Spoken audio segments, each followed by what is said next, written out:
마태복음 2장 14절에서부터 23절까지입니다.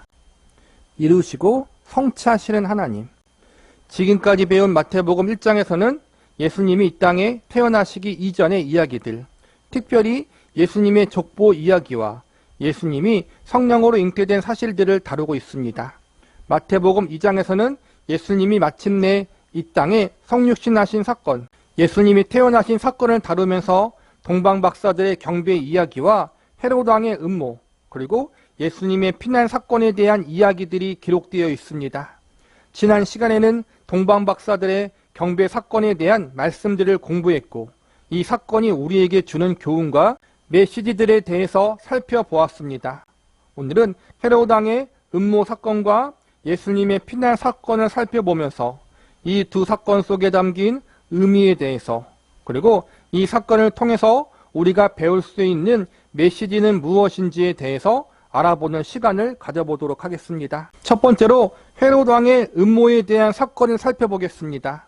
본문 16절을 보시기 바랍니다. 이에 헤롯이 박사들에게 속은 줄 알고 심히 노하여 사람을 보내어 베들레헴과 그 모든 지경 안에 있는 산의 아이를 박사들에게 자세히 알아본 그때를 기준으로 하여 2살부터 그 아래로 다 죽이니. 헤롯 왕이 메시아에 대한 소식을 들은 것은 동방 박사들로부터입니다. 헤롯 왕이 동방 박사들로부터 유대인의 왕으로 오시는 메시아에 대한 소식을 듣게 되자 자신의 왕권의 위협을 느끼게 되고, 그때부터 메시아로 오신 예수님을 죽이려는 음모를 계획하게 됩니다. 처음에는 동방 박사들에게 자신도 메시아를 경배하겠다고 거짓말로 속이고, 메시아를 경배한 후 돌아오는 길에 자신에게도 그분이 어디에 계신지 알려달라고 말합니다. 그러나 이는 아기 예수님이 어디에 있는지 정확히 알아낸 다음 아기 예수님을 죽이려는 음모였던 것입니다. 동방 박사들은 이러한 사실을 처음에는 몰랐지만 아기 예수님을 만나 경배한 후 꿈을 통해 헤롯 왕의 음모를 알게 되고, 헤롯 왕을 만나러 가지 않고 곧바로 고향으로 돌아가게 됩니다. 이로써 아기 예수님을 죽이려는 헤롯 왕의 첫 번째 음모 계획이 실패하게 됩니다. 첫 번째 음모가 실패하자 위에 16절에 나온 말씀처럼 베들레헴과 그 주변에 있는 2살 이하 아이들을 모두 죽이는 끔찍한 학살을 벌입니다. 그런데 이 일 역시 하나님이 미리 아시고 요셉에게 꿈으로 말씀하셔서 애굽으로 피난 가도록 하십니다. 아마 헤롯 왕은 이러한 사실을 몰랐기 때문에 자신이 베들레헴의 아이들을 학살하는 일로 통하여 메시아가 죽었을 것이라고 믿었을 것입니다. 우리는 메시아를 죽이려는 헤롯 왕의 이러한 음모를 통해서 하나님을 대적하는 자들이 언제나 존재한다는 사실을 배울 수 있습니다. 헤롯 왕은 메시아가 자신의 정치적인 사명, 왕위를 노리는 적대적 세력으로 보았지만, 사실 메시아이신 예수님은 정치적인 왕이 아니라 하나님의 백성들을 죄로부터 구원하기 위한 구속자로 오신 분입니다. 예수님이 인류의 구원자가 되신다는 사실을 알았기에 머나먼 이방 땅에 살았던 동방 박사들은 기쁨으로 예수님을 그들의 메시아로 영접하며 경배할 수 있었던 것입니다. 그런데 가장 가까운 땅에 있던 헤롯 왕은 마음을 스스로 완악하게 하므로 예수님을 경배하지 않았고 오히려 예수님을 죽이려는 악한 마음을 품었습니다. 본문 19절을 보시기 바랍니다. 헤롯이 죽은 후에 주의 사자가 애굽에서 요셉에게 현몽하여 이르되, 하나님을 대적했던 헤롯 왕은 얼마 가지 않아 죽음을 맞이하게 됩니다. 전승에 따르면 헤롯은 내장이 썩는 질병을 겪어 매우 고통스럽게 생을 마감하게 되었다고 합니다. 결국 하나님을 대적하는 자들은 하나님의 준엄한 심판을 받을 수밖에 없다는 사실을 우리는 알 수 있습니다. 그러니 우리는 당장 불신자들이 득세하여 잘나가고 믿는 자들이 핍박을 당한다고 해서 너무 절망하거나 낙심하지 말아야 합니다. 우리는 당장 의인들이 세상에서 잘나가고 악인들이 세상에서 잘 안 되는 모습을 원합니다. 믿는 사람들이 모든 일에 성공과 승리를 경험하고 악인들은 모든 일에 실패와 패배를 경험하기를 기대해야 합니다. 그러나 현실은 우리의 기대와는 다르게 흘러갑니다. 상식적으로 하나님의 아들이신 예수님이 헤롯이라는 악한 인간의 음모를 피해 애굽으로 피난 간다는 것 자체가 이해가십니까? 천사를 통해서 바로 헤롯을 물리치면 될 것 같은데 하나님은 명령만 하시면 헤롯 왕을 비롯해 예수님을 대적하는 모든 세력들을 단번에 멸망시켜버릴 수 있으실 텐데 그렇게 하지 않으시고 아기 예수님을 애굽으로 피난 가도록 이끄십니다. 우리의 머리로는 도저히 이해가 되지 않는 일입니다. 그러나 이러한 사건을 통해서 하나님은 우리에게 십자가 사건이라는 또 하나의 이해되지 않는 자리로 인도하여 주십니다. 하나님의 아들이신 예수 그리스도가 인간들의 손에 의해서 십자가에 못 박혀 죽임을 당하게 된다. 이러한 사실이 말이나 되는 것입니까? 그러나 말이 안 되고 인간의 생각으로 도저히 받아들이기 힘든 이러한 일을 통해서 결국 하나님은 구원의 역사를 이루십니다. 결국 하나님의 일은 인간이 함부로 판단하거나 생각할 수 없다는 사실을 우리에게 깨우쳐 주십니다. 인간의 생각과 다르게 하나님은 일하신다는 사실을 알려주십니다.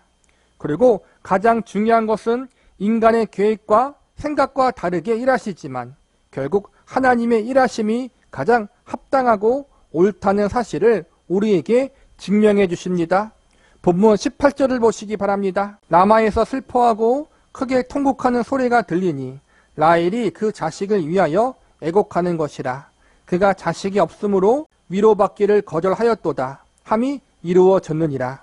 이 말씀은 에레미야 31장 15절의 예언을 인용하고 있는 말씀입니다.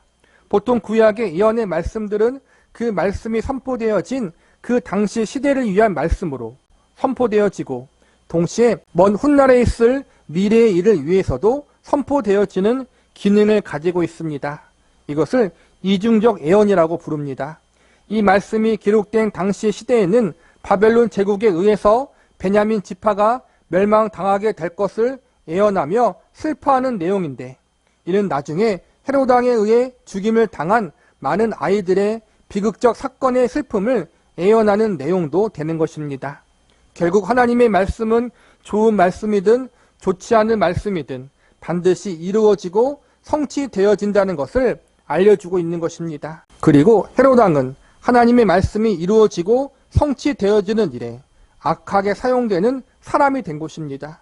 결론적으로 오늘 헤롯 음모의 사건을 통해서 우리가 배워야 할 메시지와 교훈은 제일 먼저 아무리 대력자들이 하나님을 거절하고 반역하지만 그들의 모든 계획은 실패하게 되고 나중엔 크게 낭패를 당하게 될 것이라는 사실입니다. 그리고 동시에 하나님은 하나님의 때에 하나님의 뜻과 하나님의 계획을 반드시 이루신다는 사실과 그 일에 우리는 악하게 쓰임받는 것이 아니라 선하고 아름답게 그리고 귀하게 쓰임받을 수 있는 사람들이 되기를 기도해야 한다는 것입니다. 한 발 더 나아가 하나님의 은혜가 없었다면 우리도 헤롯 왕과 같은 자리에 서고도 남을 죄인 중에 죄인이었다는 사실을 알아야 합니다. 우리는 우리가 잘해서 우리 스스로의 의지와 결심으로 하나님을 믿고 예수님을 영접했다고 착각할 때가 많습니다. 그래서 성경에 등장하는 헤롯 왕을 보고 또한 내 주변의 불신자들을 보면서 그들을 정죄하기에 바쁩니다. 그러나 하나님이 헤롯 왕의 이야기를 기록하게 하신 것은 우리 역시 하나님이 우리의 죄악된 마음을 열어주지 않으셨다면 헤롯 왕과 동일한 자리에 있었을 것임을 알려주기 위해서입니다. 저와 여러분 역시 하나님의 강권적인 은혜가 없었다면 내 주변의 불신자들과 동일하게 하나님을 거절하는 자리, 예수님을 거부하는 자리에 서 있었을 것입니다. 그러므로 우리는 헤롯 왕의 모습을 보며 또한 우리 주위의 불신자들을 보면서 그들을 정죄하는 자리에 서는 것이 아니라 나도 하나님의 은혜가 아니었다면 그들과 똑같은 자리에 있었을 것이라는 사실을 깨닫고 겸손한 마음을 가져야 합니다. 그리고 계속해서 우리의 마음이 강팍해지거나 완악해지지 않도록 죄악된 마음이 자리 잡지 않도록 하나님의 은혜를 간절히 사모하고 간구하는 성도들이 되어야 할 것입니다. 두 번째로 예수님의 애굽으로의 피난 사건에 대해서 살펴보겠습니다. 본문 12절과 13절을 보시기 바랍니다. 그들은 꿈에 헤롯에게로 돌아가지 말라 지시함을 받아 다른 길로 고국에 돌아가니라. 그들이 떠난 후에 주의 사자가 요셉에게 현몽하여 이르되 헤롯이 아기를 찾아 죽이려 하니 일어나 아기와 그의 어머니를 데리고 애굽으로 피하여 내가 내게 이르기까지 거기 있으리라 하시니, 헤롯 왕이 메시아를 죽이려고 하는 것을 아시고 하나님은 요셉과 마리아를 애굽으로 피신시킵니다. 14절에 보면 밤에 애굽으로 피난 갔다고 나와 있는데, 아마 꿈에 주의 사자가 피난가라는 메시지를 듣자마자 바로 일어나 애굽으로 간 것 같습니다. 이는 당시 베들레헴과 예루살렘이 매우 가까운 거리에 있었기 때문에 헤롯 왕의 위협이 그만큼 긴박했다는 것을 보여주고 있는 것입니다. 위에서 잠깐 언급했듯이 하나님의 아들이신 예수님이 인간의 위협을 피해 애굽으로 피난 갔다는 것 자체가 우리로서는 이해하기가 쉽지 않습니다. 무엇보다 애굽이라는 곳은 과거 이스라엘 민족이 오랜 시간 노예로 있었던 장소였습니다. 그래서 구약 성경에 보면 애굽을 부정적으로 언급하는 경우들이 많습니다. 무엇보다 애굽이란 곳은 과거 이스라엘 민족이 오랜 시간 노예로 있었던 장소였습니다. 그래서 구약 성경에 보면 애굽을 부정적으로 언급하는 경우들이 많습니다. 위에서 잠깐 언급했던 것 같이 하나님이 이처럼 예수님을 그 당시 부정적으로 여겨지는 애굽으로 피난가도로 이끄신 것은 하나님이 하시는 일은 사람의 생각과는 다르다는 사실을 알려주기 위해서라고 할 수 있고, 한 발 더 나아가 훗날 십자가의 사건 역시 사람의 이성과 생각으로 도저히 이해할 수 없는 방법으로 이루신다는 사실을 미리 알려주는 역할을 한다고 볼 수 있습니다. 그리고 또 하나, 하나님은 말씀을 이루시고 성취하시는 분이심을 알려주기 위해서입니다. 본문 15절을 보시기 바랍니다. 헤롯이 죽기까지 거기 있었으니 이는 주께서 선지자를 통하여 말씀하신 바 애굽으로부터 내 아들을 불렀다함을 이루려 하심이라. 이 말씀은 호세아서 11장 1절의 말씀을 인용한 구절입니다. 이 말씀을 1차적으로 이스라엘 백성들을 하나님이 애굽의 노예 생활에서 구원해 주신 사건을 언급하는 것입니다. 그런데 이 말씀이 호세아 선지자로부터 선포되었던 그 시대는 이스라엘 백성들이 애굽에서의 구원의 은혜를 잊어버리고 하나님 앞에 극심한 죄악의 자리에 가 있을 때였습니다. 즉 호세아 선지자 당시 이스라엘 백성들의 상태가 과거 애굽의 노예였던 상태와 마찬가지로 죄의 노예된 상태로 있었다는 것을 지적하고 있는 말씀이었던 것입니다. 그러면서 결국 이스라엘 백성들은 스스로의 힘이나 의지로는 죄의 노예된 상태에서 벗어날 수 없다는 것을 알려주고 있는 것입니다. 정리하자면 애굽의 노예된 상태에 있던 그들을 하나님이 구원해 주셨던 것처럼 지금 죄의 노예된 상태에 있는 그들을 하나님이 은혜를 내려 구원해 주어야 그들이 살 수 있다는 것을 알려주고 있는 것입니다. 오늘 이 말씀이 마태복음서에서는 하나님이 예수님을 통해서 죄의 노예 상태에 있는 하나님의 백성들을 구원해 주시겠다는 의미로 쓰이고 있습니다. 애굽은 세상과 죄를 상징하는 부정적인 장소입니다. 애굽은 참된 소망이 없는 곳입니다. 그러나 이제 애굽에서 소망 없이 노예로 살고 있던 이스라엘 백성들을 구원하셨던 하나님이 세상에서 죄의 노예로 살고 있던 인간들을 예수님으로 말미암아 구원하시겠다는 의미로 오늘 이 말씀 15절 말씀을 기록하게 하신 것입니다. 한 발 더 나아가 하나님이 그들을 포기하지 않고 있다는 의미도 포함되어 있습니다. 호세아 선지서에 보면 아골 골짜기의 이야기가 언급되는 장면이 나옵니다. 아골 골짜기는 과거 여호수아 시대 때 여리고 성에서 물건을 훔쳐 아간이 죽임을 당한 곳으로 심판과 저주를 상징하는 부정적인 곳입니다. 호세아 시대 때 이스라엘 백성들의 상태가 과거 아간과 같이 하나님의 준엄한 심판과 저주를 받을 자리까지 왔다는 것을 하나님은 아골 골짜기의 이야기를 통해서 경고하십니다. 그러나 그럼에도 불구하고 하나님이 하나님 백성들을 포기하지 않으시고 이 아골 골짜기를 소망의 문이 되게 하시겠다고 약속하십니다. 예수님이 애굽으로 피나간 사건도 이러한 관점에서 보시면 될 것 같습니다. 죄의 노예된 상태를 상징하는 애굽이라는 부정적인 장소가 예수님으로 인해서 이제는 구원의 장소가 될 수 있고 소망의 장소가 될 수 있다는 사실을 알려주시는 것입니다. 우리가 몸담고 있는 지금 이 세상, 내가 살아가고 있는 삶의 자리, 그곳이 어떤 곳이든 예수님으로 말미암아 구원의 역사가 일어날 수 있는 소망의 장소가 될 수 있습니다. 어둡고 암울한 이 현실 속에 내가 살고 있지만 애국과 같이 소망 없는 세상, 죄악이 가득한 이 땅에 살고 있지만 예수님으로 말미암아 이곳이 참된 소망의 장소, 거룩한 장소가 되어질 수 있습니다. 이러한 구원의 역사, 참 소망의 역사가 아주 오래전부터 하나님으로부터 계획되어지고 준비되어졌으며 이제 하나님의 때가 되어 성취되어지고 이루어지고 있다는 사실을 알려주고 있는 것입니다. 마지막으로 이 사건들을 통해서 우리는 이루시고 성취하시는 하나님에 대해서 배울 수 있습니다. 헤롯 왕의 음모 사건과 예수님의 피난 사건을 통해서 배울 수 있는 메시지를 간단히 정리하자면 다음과 같습니다. 제일 먼저는 하나님을 대적하는 악한 세력들이 어느 시대에나 항상 있지만 그들의 계획은 반드시 실패한다는 것과 그들에게는 하나님의 준엄한 심판이 임하게 될 것이라는 사실입니다. 그리고 우리 역시 하나님의 은혜가 아니었다면 헤롯 왕과 같은 자리, 하나님의 준엄한 심판을 받을 자리에 있었을 것이라는 사실 앞에 겸손해야 함을 알려주고 있습니다. 그 다음으로 하나님은 택하신 백성들을 절대로 포기하지 않으시고 그들이 최악의 환경의 자리에 있을지라도 반드시 구원하여 주신다는 것입니다. 심판과 저주의 상징인 골짜기를 소망의 골짜기로 변화시켜 주시는 역사를 일으키기까지 죄악의 소굴인 애굽을 참 소망과 구원의 장소로 바꾸어 주시는 역사를 일으키기까지 택하신 백성들을 포기하지 않으시고 반드시 구원하시는 분이 바로 하나님이시고 그 증거가 예수님을 이 땅에 성육신하여 보내주신 사건입니다. 결론적으로 이 모든 하나님의 일하심과 역사하심을 통해서 우리는 하나님이 하나님의 뜻을 반드시 이루시고 성취하는 분이라는 사실을 배울 수 있습니다. 오늘 본문을 비롯해 마태복음 말씀 전체를 보면 구약의 말씀을 자주 인용하고 있다는 사실을 발견할 수 있습니다.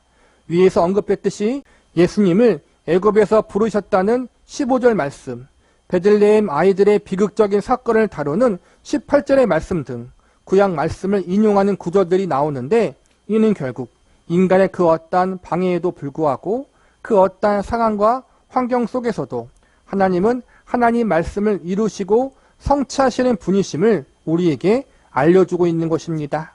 때론 그 이루심과 성취하심이 인간의 상식이나 생각으로 도저히 이해가 되지 않고 납득이 되지 않을 때도 많이 있습니다. 그러나 하나님이 하신 일이라면, 하나님이 계획하시고 이루시는 일이라면 우리는 그 일하심이 가장 합당하고 옳다는 사실을 반드시 알아야 하고 그 사실을 인정하는 자리로 갈 수 있는 성도들이 되어야 합니다. 본문 23절을 보시기 바랍니다.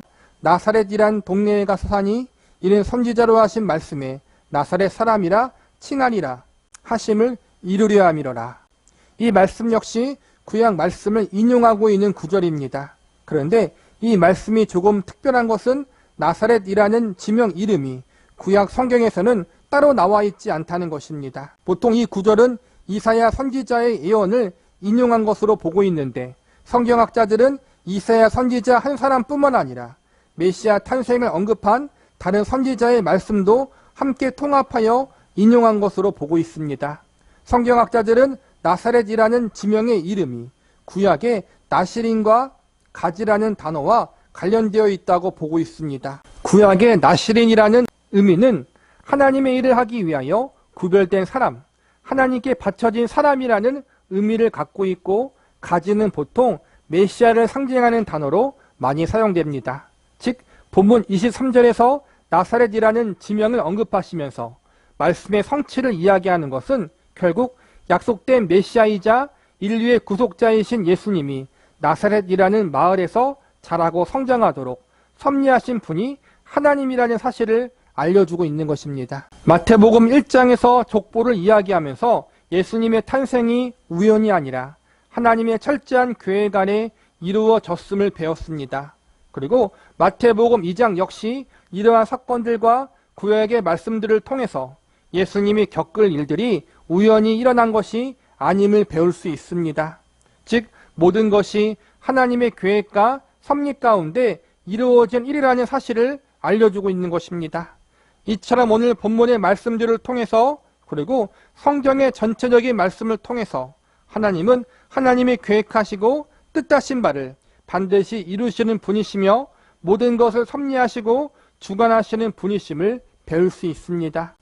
예수님을 우리의 구원자로 보내주시기 위해 모든 역사를 주관하시고 섭리하신 하나님께서는 오늘날 저와 여러분의 인생 역시도 그분의 섭리 가운데 인도하고 계시며 모든 것을 합력하여 선을 이루는 길로 지도하고 계십니다. 물론 하나님이 인도하시는 길이라고 해서 모든 것이 다 만사 형통하게 되는 것은 아닙니다. 장밋빛 밝은 인생길만 펼쳐진 것이 아닙니다. 우리가 가는 이 길은 쉬운 길이 아닙니다. 고난도 있고 어려움도 있는 길입니다. 요셉과 마리아가 헤롯 왕의 위협을 피하기 위해서 애굽으로 피난을 가게 되었을 때 얼마나 많이 어렵고 힘들었겠습니까? 이들은 외국에서 살아본 경험이 없는 사람들이었습니다. 그리고 가난한 사람들이었습니다. 이들에게 있어 애굽 피난 생활은 심리적으로도 외롭고 동시에 경제적으로도 힘든 생활이었을 것입니다. 또한 애굽에서 돌아온 후에는 어떠했습니까? 본문 21절과 22절을 보시기 바랍니다. 요셉이 일어나 아기와 그의 어머니를 데리고 이스라엘 땅으로 들어가니라. 그러나 아켈라오가 그의 아버지 헤롯을 이어 유대의 임금이 됨을 듣고 거기로 가기를 무서워하더니 꿈의 지시함을 받아 갈릴리 지방으로 떠나가 자신들의 목숨을 위협했던 헤롯 왕이 죽자 요셉과 마리아는 다시 이스라엘 땅으로 돌아오려고 했습니다. 그런데 헤롯 왕이 죽었지만 그의 아들이 왕위를 물려받게 되었고 이러한 사실을 알게 된 요셉은 무서워하게 됩니다. 여기서 제가 강조해서 말씀드리고 싶은 것은 우리가 믿음을 가지고 하나님 말씀에 순종하는 삶을 살아간다는 것이 만사 형통한 삶을 보장한다는 생각을 해서는 안 된다는 것입니다. 고난과 어려움은 당연히 따라오는 것이고 요셉이 그랬듯이 두려움도 경험하게 됩니다. 예수님의 부모가 되는 삶이 얼마나 영광스러운 삶입니까? 얼마나 하나님의 크고 위대한 인도하심이 있는 삶입니까? 그런데 그 영광스럽고 위대한 삶 속에도 고난이 있었고 두려움이 있었습니다. 핍박이 있었고 가난이 있었습니다. 그러므로 우리는 하나님의 인도하심이 있는 그러한 삶, 믿음의 삶에 대한 지나친 낙관을 하는 것을 조심해야 합니다. 하나님이 인도하여 주시는 삶 속에도 고난이 있고 어려움이 있습니다. 핍박이 있고 두려움이 있습니다. 가난도 있고 아픔도 있고 위기도 있습니다. 그러나 다행인 것은 이 모든 것 가운데 하나님이 함께하고 계시고 하나님이 마침내 모든 것을 합력하여 선을 이루신다는 사실입니다. 우리는 이러한 과정을 통해서 우리의 기대와 생각대로 모든 일이 만사 형통하게 이루어지지는 않지만 하나님의 방법과 뜻대로 이루어지는 것이 가장 합당하고 옳다는 사실을 배우게 될 것입니다. 마치 십자가의 사건이 인간들의 눈으로 볼 때에는 실패의 사건처럼 보이지만 하나님은 이 십자가 사건이 세상에서 가장 영광스럽고 위대한 사건이 되도록 역사하셨던 것처럼 말입니다. 우리들의 인생도 마찬가지입니다. 우리들의 눈으로 볼 때 우리들의 인생이 참으로 형편없어 보입니다. 실패한 인생, 엉망인 인생처럼 보입니다. 그러나 그 안에서 하나님이 하나님의 영광스러운 일을 이루시고 계시다는 사실을 믿으시기 바랍니다. 빌립보서 1장 6절 말씀을 제가 읽어드리고 오늘 말씀을 마치도록 하겠습니다. 너희 속에 착한 일을 시작하신 이가 그리스도 예수의 날까지 이루실 줄을 우리가 확신하노라. 애국과 같이 소망 없는 우리들의 인생 가운데 예수님이 찾아오셨습니다. 죄악 가운데서 죽어가는 나를 구원하시기 위해서 예수님이 그분의 전부를 내어주셨습니다. 나를 구원하여 하나님의 자녀와 천국을 소망하는 하늘의 백성이 되도록 역사하여 주셨습니다. 나에게 예수님을 선물로 주시고 이 구원의 은혜를 허락하신 하나님이 지금 그리고 앞으로의 삶과 인생을 붙들고 계십니다. 우리들의 인생 가운데 예수 그리스도를 구세주로 보내주시고 우리 안에 구원의 착한 일을 시작하신 하나님께서 예수님이 이 땅에 다시 오시는 그날까지 우리들의 인생과 운명을 책임져 주시고 붙잡아 주실 것입니다. 우리를 향한 하나님의 선하시고 착하신 모든 계획과 뜻을 이루시고 성취하실 것입니다. 우리들의 믿음과 인격이 하나님의 형상과 예수 그리스도의 장성한 분량에 이르도록 이끌어 주실 것입니다. 이 사실을 믿으면서 눈물과 슬픔 많은 이 세상에서 고난과 고통이 많은 우리들의 인생 속에서 예수님으로 말미암아 참 소망과 감사의 이유를 발견할 수 있는 저와 여러분이 되실 수 있기를 기도합니다.